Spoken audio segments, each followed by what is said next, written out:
John Pork was a happy pig. He lived on a farm with a big red barn. John loved to roll in the mud, eat apples and nap in the sun. Life was good. Every day John woke up with a happy oink. He would wiggle his curly tail and sniff the fresh air. The farmer would scratch John's ears, and John would smile, showing his big pink snout. One day John was munching on a juicy red apple. He closed his eyes and sighed with contentment. The world was a wonderful place, especially for a pig who loved apples. Tim Cheese was a rat, but not just any rat. Tim had a secret. He was very, very sneaky. He had sharp teeth and even sharper claws.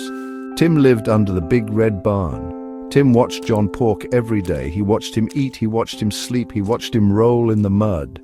Tim's tiny eyes gleamed with a strange light. One day Tim decided to say hello. He scurried out from under the barn and approached John Pork with a friendly smile. John, being a trusting pig, didn't suspect a thing. "Hello," squeaked Tim, his voice small and high. John Pork jumped a little. He hadn't noticed the rat before, but John was a friendly pig. He grunted a hello back.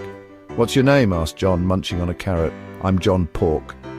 Tim twitched his whiskers. "Tim Cheese," he replied, his voice barely above a whisper.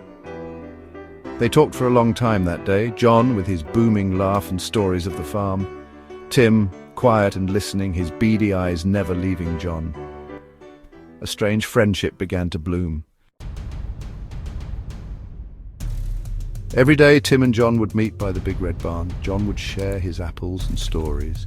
Tim would listen, his smile growing wider each day, but John didn't notice the gleam in Tim's eyes. One sunny afternoon, John was telling Tim about a dream. He dreamed of a mountain of apples, all for him. Tim was strangely silent. He pulled something small and shiny from his pocket. John finished his story and laughed.